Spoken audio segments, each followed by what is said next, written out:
Hey, continuing on, building a high performance team, a sports performance team, a group that's really targeted toward developing athletes, ensuring safety, health, and driving performance, and essentially winning, being successful over time. Our third point here is going to focus on our plan and evaluation of our plan. There's three different areas that we focus on when we're thinking about building our plan. One is the actual act of designing that plan.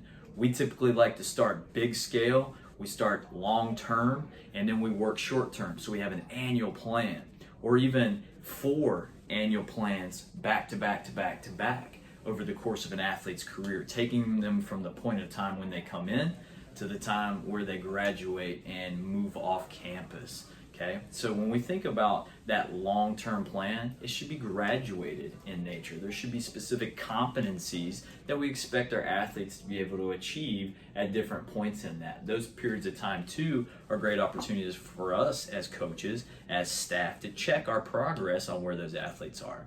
After we have the long-term plan set, we can chunk our different plans up into more block. It could be semester, it could be month, but those block plans are a little bit more detailed than the annual plan, and it's targeted emphasis goals that we're trying to achieve. So if we're in the weight room, we're focusing on max strength, our block plan is going to be allocated toward that. If I'm in the season and I'm targeted on skill acquisition and making sure I'm successful on the field, that may be where my block plan is associated. If it's really in the off season, maybe we're working a lot in the classroom, and that could be where our block plan is designed for. But essentially, we're going from annual plan to block plan. Our next phase would be a week plan. So a week plan is essentially an element of our block plan, and it's going to be really focused on a specific area. Okay, it could be physical, mental, tactical, technical, whatever it may be, but that week plan is getting even more granular. And our final plan is our individual practice or training plan,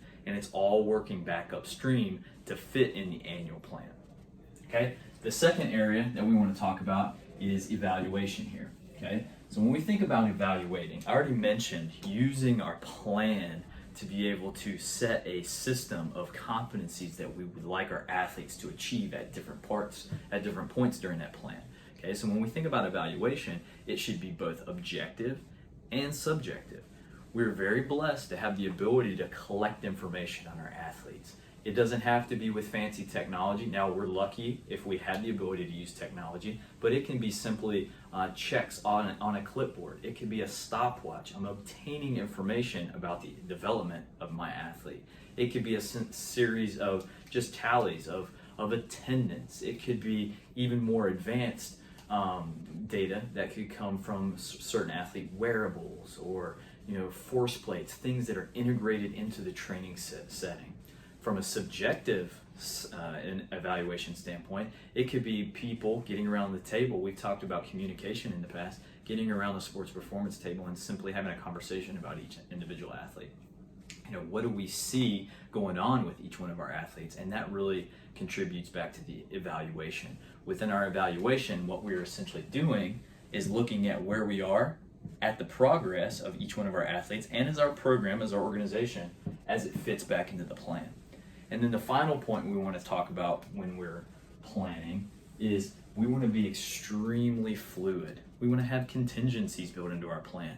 So we design our plan, we evaluate, and based on where we are here, we continue to progress, or we make an adjustment and we have the ability to continue to move the athlete forward. Keeping in mind that athlete development is extremely long-term.